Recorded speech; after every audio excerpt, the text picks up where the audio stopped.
Sarah Martinez pressed her face against the cold window of the Greyhound bus as it rumbled through the dusty roads of Northern California. At 18, she carried everything she owned in a single worn duffel bag. Her parents had made the decision for her, just as they had made every decision in her sheltered life. The arrangement was simple, they said. Marcus Red Wing needed a wife to help raise his 2 young children after losing his wife in a car accident 6 months ago. Sarah's family needed the bride price to keep their small farm from foreclosure. The bus stopped at a small station surrounded by pine trees and mountains. Sarah stepped onto the platform, her heart hammering against her ribs. She had never been this far from home. A tall man with weathered hands and kind eyes approached her. His long black hair was pulled back in a simple ponytail, and he wore jeans and a flannel shirt that had seen better days. "Sarah?" His voice was gentle, nothing like the harsh tone she expected from a stranger buying a bride. She nodded, unable to find her voice. Marcus took her bag without another word and led her to an old pickup truck painted forest green. During the 30-minute drive to his home, Marcus spoke softly about practical things. Where she would sleep, what the children liked to eat, how the wood stove worked. He never once looked at her in a way that made her uncomfortable. Sarah began to relax slightly, though her hands still trembled in her lap. The house sat in a clearing surrounded by tall trees. It was smaller than she expected, but well maintained. A vegetable garden stretched along one side, and chickens pecked freely in a fenced yard. 2 faces appeared at the front window as the truck pulled up. A boy who looked about 8 and a girl maybe 6 years old. "Tommy and Lisa have been excited to meet you," Marcus said, shutting off the engine. "They've been without a mother figure for months now. I hope you'll be patient with them as they adjust." Sarah watched the children disappear from the window. She wondered what Marcus had told them about her arrival.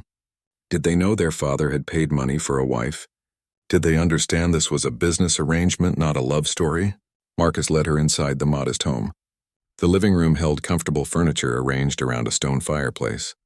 Family photos covered the mantel, showing happier times with a beautiful Native American woman who must have been Marcus's first wife. Sarah felt like an intruder looking at those pictures. The children hung back shyly as Marcus made introductions. Tommy had his father's dark eyes and serious expression. Lisa clutched a worn stuffed rabbit and peered at Sarah from behind her brother. Both children had clearly been crying recently, their eyes still red and puffy. "Are you going to be our new mom?" Lisa asked in a small voice. Sarah looked at Marcus, unsure how to answer. They had never discussed exactly what role she would play in this family. Marcus knelt down to Lisa's level. "Sarah is going to live with us and help take care of you both," he said carefully. "We'll all figure out how this works together, okay?"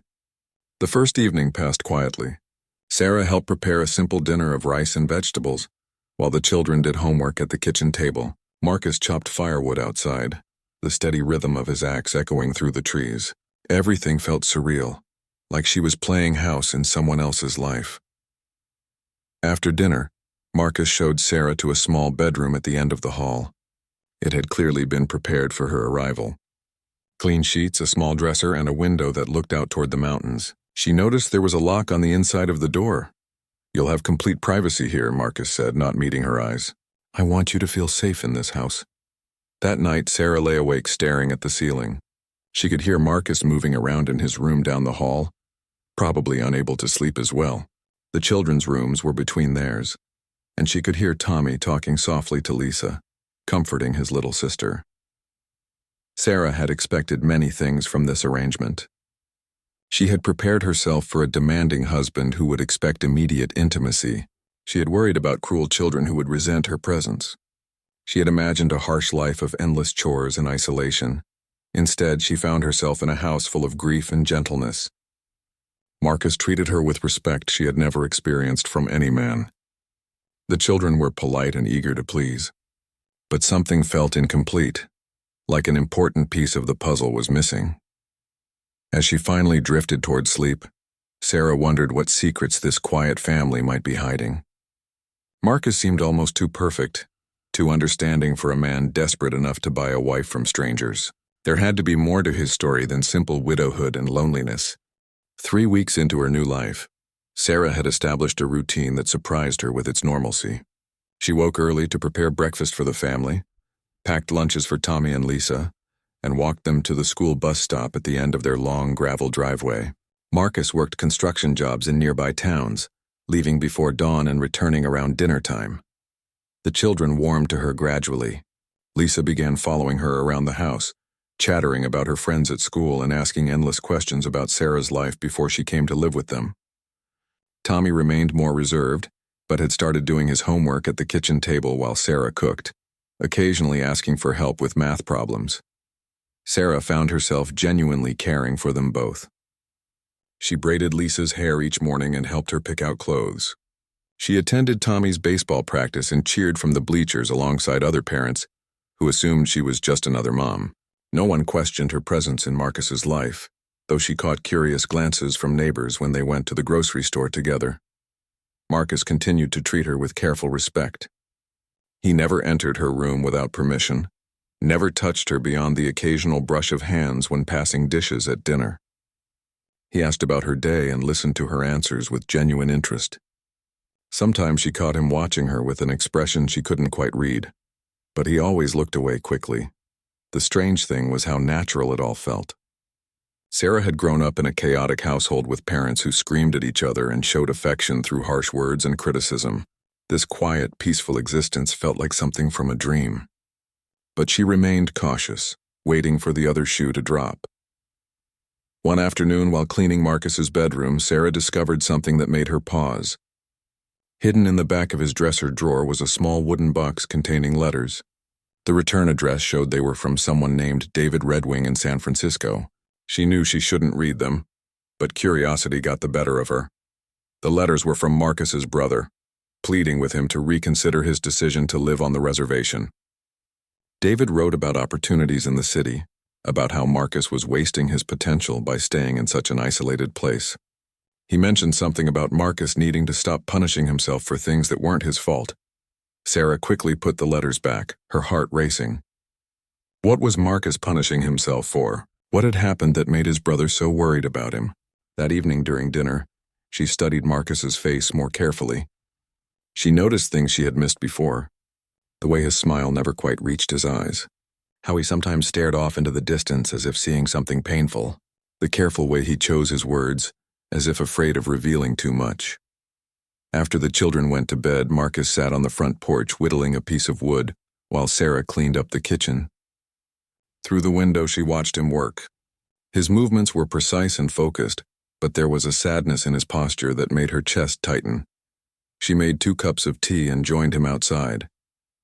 The night air was crisp and filled with the sounds of crickets and owls. Marcus accepted the tea gratefully, and they sat in comfortable silence for several minutes. "Can I ask you something?" Sarah finally said. Marcus nodded, though his body tensed slightly. "Why did you really want a wife? I mean, the children are well behaved. You keep the house clean. You're managing fine on your own." For a long moment, Marcus didn't answer. He continued carving the wood, small shavings falling to the porch floor. Finally, he looked up at her. "Sometimes a man gets tired of being alone with his thoughts," he said quietly.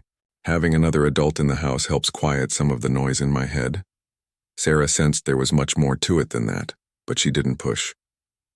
Instead, she asked about his work, his childhood, his dreams for Tommy and Lisa's futures. Marcus answered readily enough, but she noticed he never talked about the accident that killed his wife, or what his life had been like immediately after. When they finally went inside, Marcus walked her to her bedroom door as he did every night.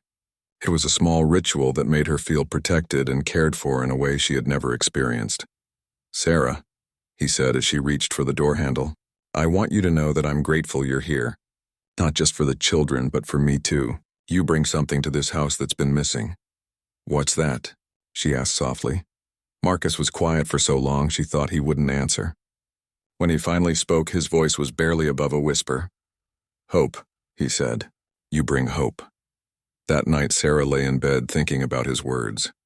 She was beginning to understand that Marcus was as damaged as she was, just in different ways. They were 2 broken people trying to create something whole together. But she still sensed he was holding back something important, something that might change everything between them if she knew the truth. 2 months into their arrangement, Sarah began to notice changes in herself and in the family dynamic. She laughed more often, especially when Lisa told silly jokes or when Tommy showed off his latest baseball card collection. The constant tension she had carried in her shoulders since childhood began to ease. For the first time in her life, she felt truly useful and wanted. Marcus had started including her in more decisions about the household and the children. When Tommy needed new cleats for baseball, Marcus asked for her opinion on which pair to buy. When Lisa wanted to have a sleepover with friends, they discussed it together like real parents. These small moments of partnership felt more intimate to Sarah than physical closeness might have. The children had fully accepted her as part of their lives. Tommy had started calling her by name instead of just nodding when he needed something. Lisa had begun crawling into bed with her during thunderstorms, seeking comfort that Sarah was amazed to find herself able to provide. These relationships felt more genuine than anything she had experienced with her own family. One evening, while helping Lisa with a school project about family trees, Sarah learned more about Marcus's background. Lisa chatted freely as they worked with construction paper and colored markers. Daddy's family is from here, but Mama's family came from far away, Lisa explained, carefully drawing branches on their tree. Mama was really smart. She went to college and everything. Daddy says I'm smart like her. What did your mama study in college? Sarah asked gently. She was going to be a teacher, but then she had Tommy and stayed home with us instead. Daddy says she was the best mama in the whole world. Sarah felt a pang of inadequacy. How could she ever measure up to a woman who sounded so perfect? But Lisa continued talking, unaware of Sarah's internal struggle. Sometimes Daddy still talks to Mama's picture when he thinks we're sleeping. He tells her about his day and stuff. He told her about you too. What did he say about me? Lisa scrunched up her face, trying to remember. He said you were helping him remember how to smile again, and that Mama would like you because you're kind to us. That night, Sarah found herself standing in the hallway outside Marcus's slightly open bedroom door. She could hear his voice speaking softly, and she realized he was indeed talking to the photograph on his nightstand. The conversation was one-sided but intimate. A man sharing his daily struggles and small victories with the wife he had lost. Sarah made Lisa's favorite cookies today, she heard him say. The ones you used to make with the chocolate chips. Lisa said they tasted almost as good as yours. I think you'd appreciate how patient she is with the kids. She never gets frustrated, even when they're being difficult. Sarah backed away quietly, her heart aching for this man who carried such grief. She understood now why he had needed someone in the house. He wasn't looking for romance or physical comfort. He needed a witness to his life, someone to share the burden of caring for his children and keeping his wife's memory alive. The next day brought unexpected visitors. Marcus's brother David arrived unannounced with his wife and teenage daughter. Sarah could see the family resemblance immediately, though David was more polished, wearing expensive clothes and driving a luxury SUV that looked out of place in their rural setting. David barely acknowledged Sarah's presence beyond a polite nod. During lunch, he spoke mainly to Marcus about job opportunities in San Francisco, about how the children would have better educational prospects in the city. His wife was equally dismissive of their simple lifestyle, making comments about the outdated appliances and lack of internet connectivity. You can't hide up here forever. Marcus, David said as they sat on the porch after the meal. What happened to Elena wasn't your fault. You have to stop punishing yourself and think about what's best for Tommy and Lisa. Sarah was folding laundry nearby and couldn't help but overhear. Marcus's voice was tight with controlled emotion when he replied, The children are happy here. This is their home. Elena loved this place. Elena is gone, David said bluntly. You can't bring her back by living like this. And these kids deserve better than isolation and a stranger playing house with their father. Sarah felt her cheeks burn with shame and anger. She gathered up the laundry basket and went inside, not wanting to hear more. Through the kitchen window, she watched the brothers argue, their voices rising. Tommy and Lisa huddled together on the living room couch, clearly upset by the tension. That evening, after David's family had left for their hotel in town, Marcus came to find Sarah. She was in the garden, pulling weeds with more force than necessary. I'm sorry about what David said, Marcus began. He doesn't understand our situation. Maybe he's right, Sarah said without looking up. Maybe I am just a stranger playing house. Marcus knelt beside her in the dirt. Look at me, he said gently. When she finally met his eyes, he continued. You are not a stranger. You are part of this family now. whether David understands that or not. Tommy and Lisa need you. I need you.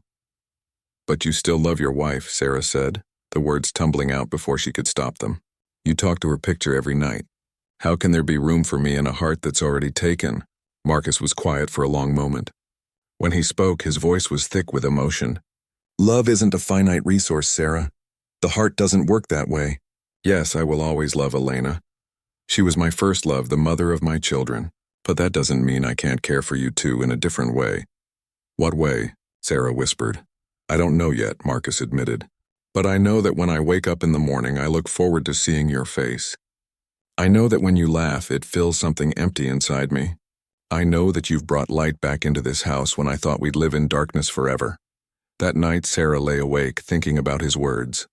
She was beginning to understand that their relationship might not fit any traditional definition, but that didn't make it less real or less valuable. They were creating something new together, something that honored the past while building toward an uncertain but hopeful future. The phone call came on a Tuesday morning in early October while Marcus was at work. Sarah was helping Lisa practice her spelling words when the house phone rang. An unfamiliar voice asked to speak with Marcus Redwing regarding a legal matter. The caller refused to give details but said it was urgent and concerned the children. Sarah's hands shook as she wrote down the lawyer's name and number. She had learned to recognize the signs of impending trouble from her childhood, and this felt like the beginning of something that could destroy the fragile peace they had built together. When Marcus came home that evening, his face went pale as he read the message. He stared at the paper for a long moment before folding it carefully and putting it in his pocket. Is everything okay? Sarah asked. I need to make a phone call, he said quietly. Can you keep the kids busy for a while? Sarah watched him walk outside with his cell phone, his shoulders tense with worry. Through the kitchen window, she could see him pacing back and forth on the porch, occasionally running his hands through his hair in obvious distress. The conversation lasted nearly an hour. When Marcus finally came back inside, Tommy and Lisa were already in bed. Sarah was washing dishes, but she turned to face him when he entered the kitchen. His expression was grim and defeated.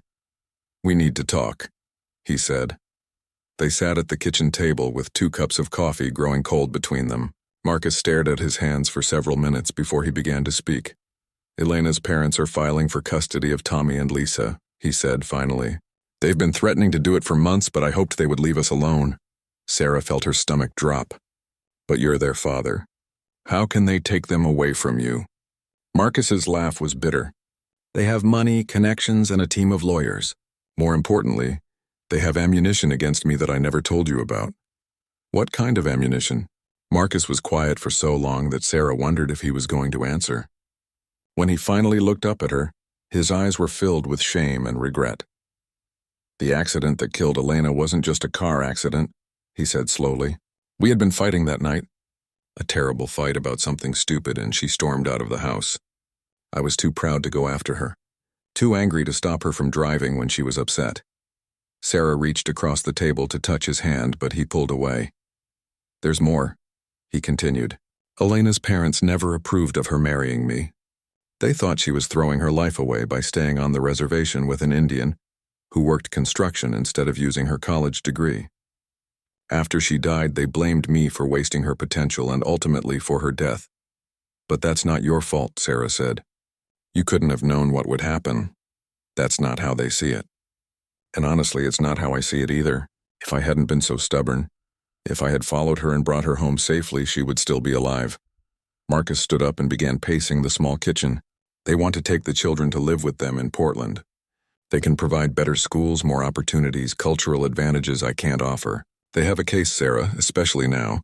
What do you mean, especially now? Marcus stopped pacing and looked at her directly. They're arguing that I'm an unfit father because I brought a stranger into the house to live with my children. They're painting our arrangement as inappropriate and potentially dangerous. They're saying I prioritized my own needs over the children's safety. The words hit Sarah like a physical blow. She had never considered that her presence might hurt the children she had grown to love. The thought that she might be the reason Tommy and Lisa could be taken from their father made her feel sick. They don't know anything about our actual arrangement, Marcus continued. They don't understand that this isn't about romance or sex.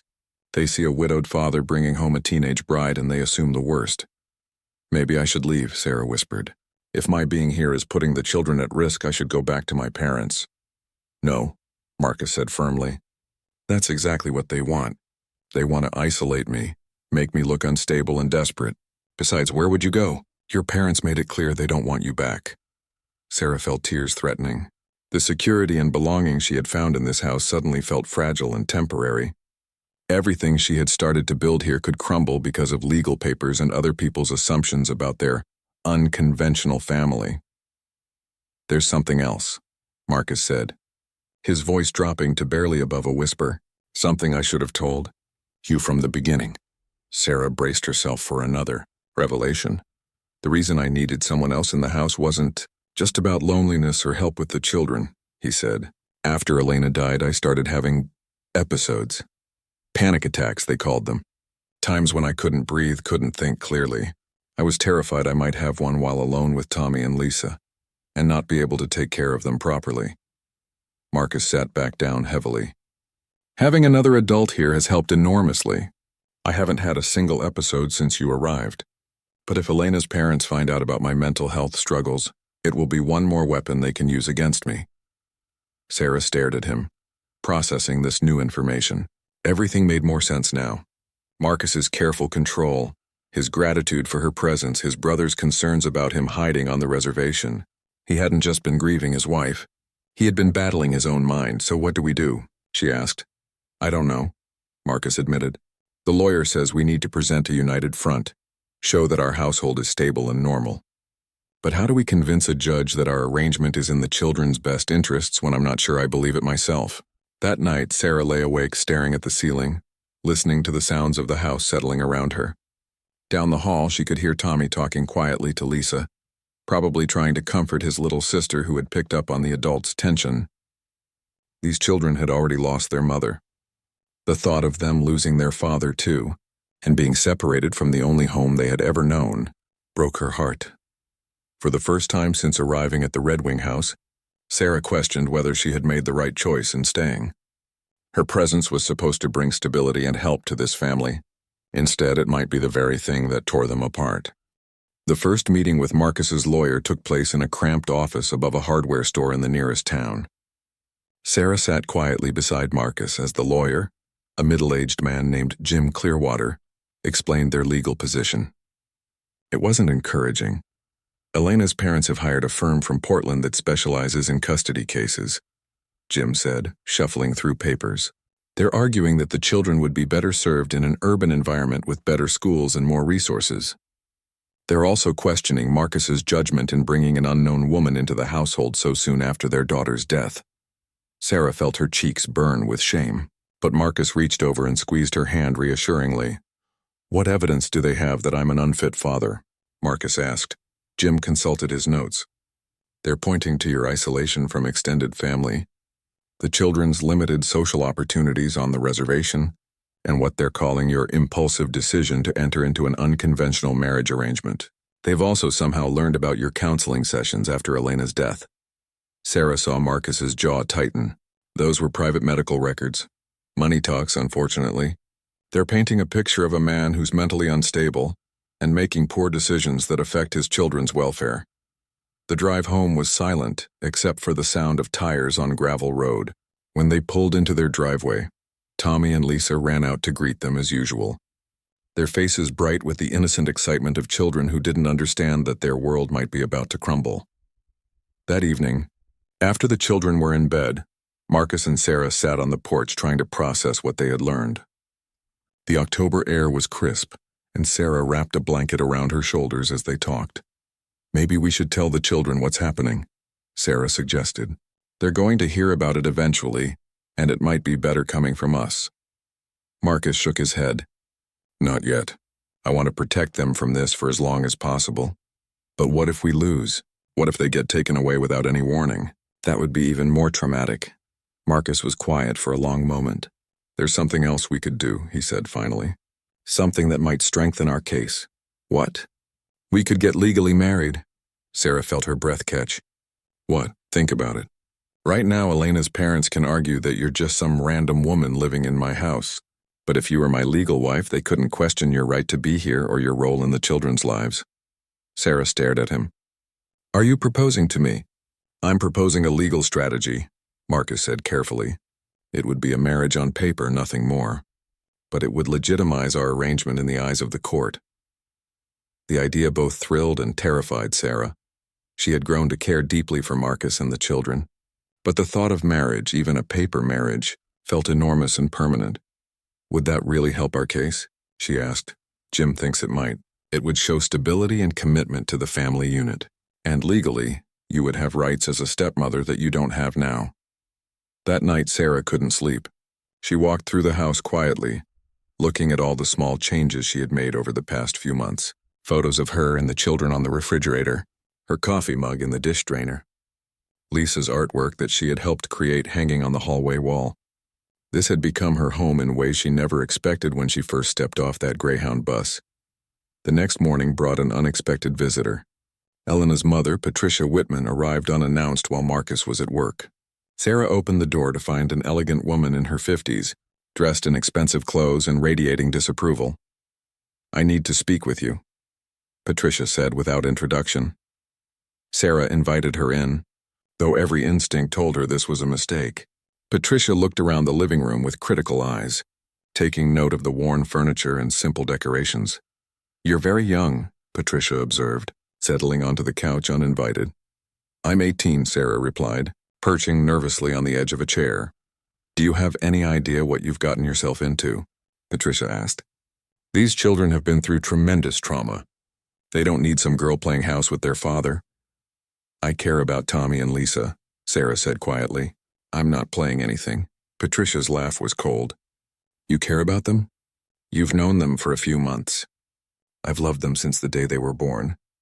Elena was my daughter, my only child. These are her babies, I know that. I would never try to replace their mother. Good, because you never could. Patricia leaned forward. Elena was brilliant. She graduated summa cum laude from Oregon State. She could have been anything she wanted, but she chose to waste her talent staying here with Marcus. Sarah felt anger rising in her chest. She chose to be with the man she loved and raise her children. That's not wasting anything. Is that what you think love looks like? Living in poverty, isolated from civilization? Elena died because Marcus was too selfish to let her have a real life. That's not true, Sarah said, though she wondered if Patricia might be right about some things. Patricia stood up and walked to the mantel where Elena's photos were displayed. I can give these children everything Marcus cannot. The best schools, cultural opportunities, a chance to honor their mother's memory properly. What can you give them? You're barely out of childhood yourself. I can give them love and stability, Sarah said. I can be here for them every day. Love isn't enough, Patricia said sharply. Love doesn't pay for college or provide professional opportunities. Love didn't save my daughter from dying on a dark road because her husband was too proud to go after her. After Patricia left, Sarah sat in the quiet house feeling shaken and uncertain. Maybe the older woman was right. Maybe Sarah was too young and inexperienced to know what was best for Tommy and Lisa. Maybe her love for this family wasn't enough to overcome the practical advantages Elena's parents could provide. When Marcus came home that evening, she told him about Patricia's visit. His face darkened as she recounted the conversation. She's trying to break us apart before the custody hearing, he said. Don't let her get in your head, Sarah. She doesn't know anything about who you really are or what you mean to this family. But what if she's right? What if I'm not enough? Marcus took her hands in his and looked directly into her eyes. You are more than enough. You're exactly what we needed, even if I was too blind to see it at first. That night, as they sat together planning their legal marriage, Sarah realized that somewhere along the way, this arrangement had become much more than a business transaction. She couldn't imagine her life without Marcus and the children, regardless of what any court might decide. The simple courthouse wedding took place on a gray November morning with only Jim Clearwater and his secretary as witnesses. Sarah wore a simple blue dress she had bought from a thrift store, and Marcus had on his best shirt and tie. There were no flowers, no photographs, no celebration afterward. Just two people signing papers to protect the children they both loved. As they drove home afterward, Sarah stared at the plain gold band on her finger that Marcus had purchased from a pawn shop. It felt strange to be legally married to a man she had never even kissed, but also surprisingly right. They were partners now in every way that mattered, bound together by law and shared purpose. The children were delighted by the news, though they didn't fully understand the legal implications. Lisa insisted on drawing them a wedding picture with stick figures and a rainbow, while Tommy solemnly shook Marcus's hand and told Sarah she was officially part of the family now. Their innocent joy made the courthouse ceremony feel more meaningful than any elaborate celebration could have. 3 days before the custody hearing, Sarah was cleaning out the storage closet in the hallway when she found a box of Elena's personal belongings that Marcus had never gone through. Among the photo albums and jewelry was Elena's journal from the months before her death. Sarah knew she shouldn't read it, but something compelled her to open it. The entries revealed a woman struggling with depression and feeling trapped by her circumstances. Elena wrote about regretting giving up her teaching career, about feeling isolated on the reservation, about wondering if she had made the right choices in life. The final entries were the most disturbing, describing increasing arguments with Marcus about moving to Portland and feelings of hopelessness about their future. The last entry, dated the day before Elena's death, made Sarah's hands shake. I told Marcus tonight that I've been accepted to a teaching program in Portland. I want us to move there so I can finally use my degree and the children can have better opportunities. He refuses to even consider it. He says this land is our heritage, that we belong here. But I'm drowning here. I feel like I'm disappearing a little more each day. I don't know how much longer I can pretend to be happy with this life. The children deserve better than a mother who feels like a ghost in her own home. Sarah closed the journal with trembling hands. This wasn't the perfect wife and mother she had imagined Elena to be. This was a woman who had been deeply unhappy, possibly even planning to leave Marcus before her death. The guilt and shame Marcus carried made more sense now, but it also raised new questions about what had really happened the night Elena died. That evening, Sarah confronted Marcus with what she had found. They sat in the living room after the children had gone to bed, the journal lying open between them on the coffee table. You knew she wanted to leave, Sarah said quietly. The fight the night she died wasn't about something stupid. It was about her wanting to move to Portland. Marcus stared at the journal pages without speaking for several minutes. When he finally looked up, his eyes were filled with tears. She had already packed a bag, he admitted. She was going to take the children and leave that night. She said she couldn't live like this anymore, that she felt like she was suffocating. So you did fight to keep her here? Yes, but not the way you think. I begged her to stay. I promised we could work things out, that we could find a compromise. But she said it was too late, that she had already made up her mind. Marcus wiped his eyes with the back of his hand. When she stormed out of the house, she said she was going to her parents' place in Portland. She was taking the children's birth certificates and social security cards with her. I was terrified I might never see Tommy and Lisa again. Sarah felt her heart breaking for both of them. Elena, trapped in a life that was suffocating her dreams, and Marcus desperate to hold on to the only home he had ever known. I should have let her go. Marcus continued, his voice breaking. If I had just agreed to the move, if I had put her happiness before my own stubbornness, she would still be alive. The children would still have their mother. You couldn't have known what would happen, Sarah said gently. But I did know she was miserable. I chose to ignore it because I thought I could convince her to stay, make her fall in love with this place again. I was selfish, and it cost Elena her life. The revelation changed everything Sarah thought she knew about their situation. Marcus wasn't just a grieving widower who had made poor choices. He was a man carrying the weight of knowing that his wife had died while trying to escape their marriage. Does Elena's family know about her plans to leave? Sarah asked. Marcus nodded slowly. Patricia found the packed bag when she came to help with funeral arrangements. She found Elena's journal too. That's how they know so much about our marriage problems. That's why they blame me for her death. And that's why they want the children now. They think they're rescuing them from the same fate. Exactly. In their minds, I trapped their daughter in an unhappy life, and now I'm doing the same thing to Tommy and Lisa. They see you as just another young woman I'm manipulating into staying in a place where dreams go to die. Sarah stood up and walked to the window, looking out at the moonlit forest that surrounded their home. For months, she had found peace and belonging in this isolated place, but now she understood why Elena had felt trapped here. The beauty and tranquility that comforted Sarah might have felt like a prison to someone with different dreams and ambitions. Maybe they're right, she said finally. Maybe the children would be better off with their grandparents. Do you really believe that? Marcus asked. Sarah turned back to face him. I don't know what I believe anymore. All I know is that I love Tommy and Lisa, and I want what's best for them even if that means losing them. Marcus stood up and walked over to her. For the first time since she had known him, he reached out and touched her face gently. Elena couldn't see past her unhappiness to recognize the good things we had here, he said softly. But you've helped me remember them. The peace, the connection to the land, the simple joy of watching our children grow up surrounded by nature and family traditions. Those things have value too. But what if it's not enough? What if the children grow up to resent being kept here like their mother did? Then we'll deal with that when it happens. We'll listen to them and support their dreams, whatever they might be. We'll learn from Elena's mistakes. Sarah looked into Marcus's eyes and saw not just grief and guilt, but also love and determination. He had learned painful lessons from his first marriage and he was committed to doing better. The custody hearing is in 3 days, she said. Elena's parents are going to use everything in that journal against us. I know. But we have something they don't have. What's that? The truth about who we are now, not who we were in our worst moments. And we have each other.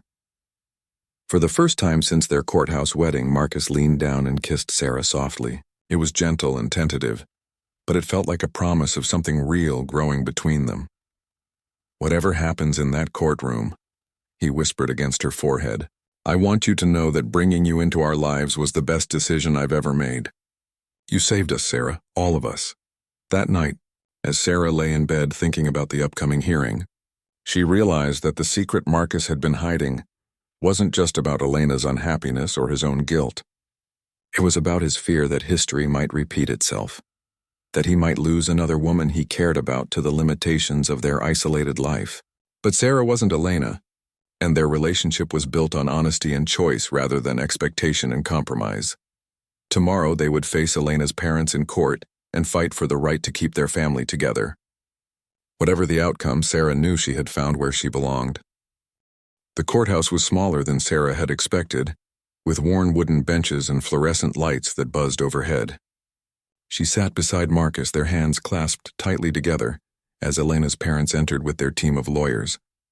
Patricia Whitman looked elegant and confident in her designer suit, while her husband Robert appeared stern and determined.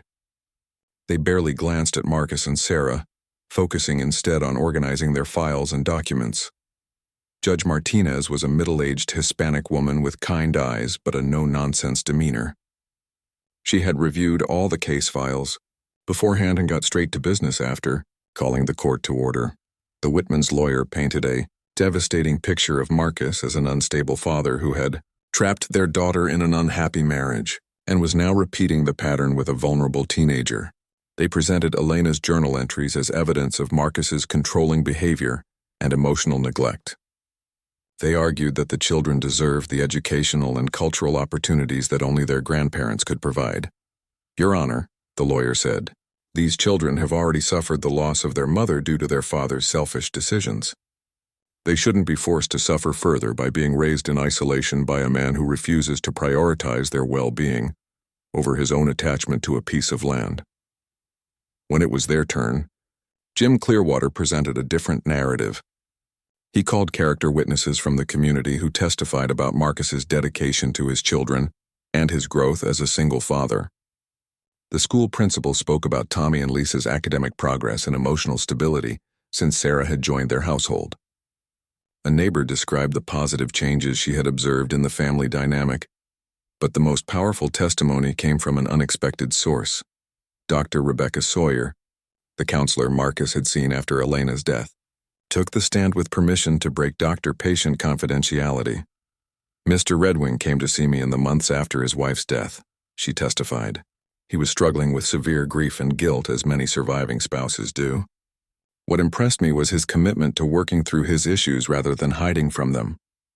He attended every session, completed every assignment, and showed remarkable progress in processing his trauma. The doctor continued. The panic attacks Mr. Redwing experienced were a normal response to severe stress and loss. The fact that he sought help and found healthy coping mechanisms demonstrates strength. not weakness. His decision to remarry was carefully considered and motivated by his children's well-being, not personal desperation. When Sarah was called to testify, her hands shook as she approached the witness stand. She had never spoken in a courtroom before, and the weight of Tommy and Lisa's future rested on her words. "Mrs. Redwing," Jim Clearwater began gently, "can you tell the court about your relationship with the children?" Sarah took a deep breath and spoke from her heart. "When I first came to live with Marcus and the children, I was just as lost as they were. I had never experienced a real family before, but Tommy and Lisa taught me what love looks like. They taught me that family isn't just about blood relations. It's about choosing to care for each other every single day." She described their daily routines, the homework sessions at the kitchen table, the bedtime stories, the way Lisa crawled into her bed during thunderstorms. She talked about Tommy's baseball games and Lisa's art projects, about the quiet moments that had built their bond stronger than any legal document could. "The children aren't isolated," Sarah said firmly. "They have friends at school, they participate in community activities, and they're deeply connected to their cultural heritage. But most importantly, they're loved unconditionally in a home where they feel safe and valued." The cross-examination was brutal. The Whitman's lawyer questioned Sarah's maturity, her lack of education, her ability to provide for the children's future needs. He suggested that her marriage to Marcus was a sham designed to deceive the court. "Isn't it true that you married Mr. Redwing solely to strengthen his custody case?" the lawyer asked. Sarah looked directly at Marcus before answering. "I married Marcus because I love him and his children, because we've built something real together that's worth protecting." The legal ceremony was just a formality to recognize what already existed in our hearts. When it was Patricia Whitman's turn to testify, she spoke passionately about Elena's dreams and the life she had wanted for her children. She described the educational opportunities and cultural experiences she and Robert could provide. Her love for Tommy and Lisa was genuine and heartbreaking, but during cross-examination, Jim Clearwater revealed the flaw in the grandparents' argument. "Mrs. Whitman, in the 2 years since your daughter's death, how many times have you visited your grandchildren?" Patricia's composure faltered slightly. "We live in Portland. It's a long drive. The answer is 3 times, isn't it? 3 visits in 2 years. And how many times have you invited the children to visit you in Portland?" "We wanted to respect Marcus's grief and give the family time to heal." "Or did you have no interest in maintaining a relationship with your grandchildren until you decided you wanted custody of them?"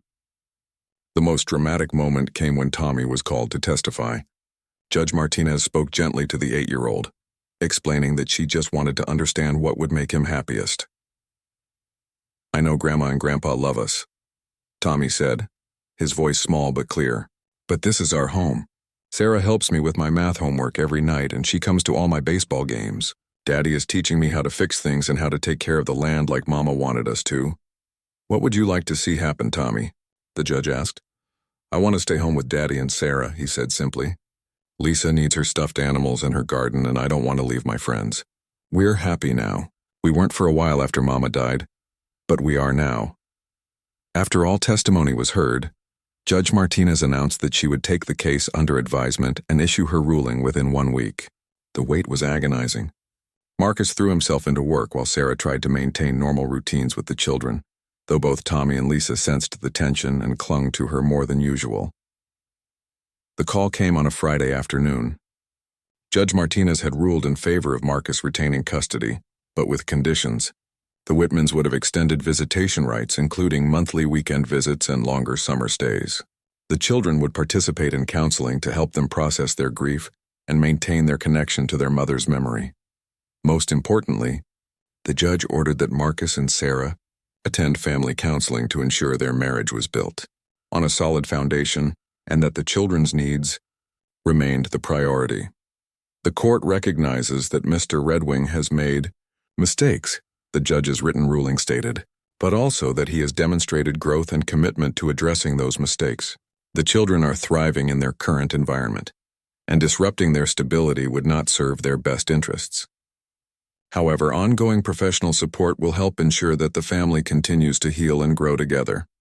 That evening, as they sat around the dinner table celebrating with Tommy and Lisa's favorite meal, Sarah looked at the faces of her family and felt overwhelmed with gratitude. They had fought for each other and won the right to stay together.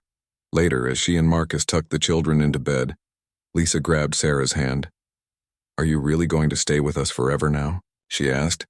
Sarah looked at Marcus, who nodded with a smile that reached his eyes for the first time since she had known him. "Forever and always," Sarah promised. "We're a family now, and families stick together."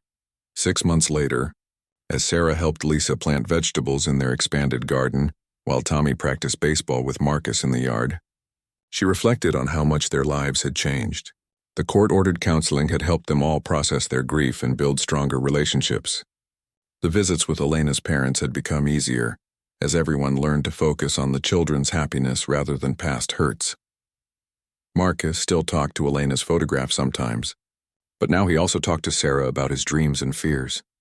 They were building a marriage based on honesty, respect, and genuine affection that grew stronger each day. The secret that had once threatened to destroy their family had ultimately made them stronger. They had faced the truth about Elena's unhappiness, Marcus's guilt, and their own uncertainties, and they had chosen to fight for the love they had found together. As the sun set over the mountains surrounding their home, Sarah realized that sometimes the most unconventional families are the ones that love each other most fiercely.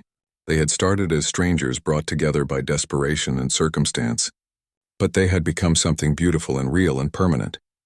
Their love story might not have begun with romance, but it had grown into something deeper and more meaningful than Sarah had ever thought possible. They were proof that families can be created in unexpected ways, and that love, when nurtured with honesty and commitment, can overcome even the most difficult circumstances.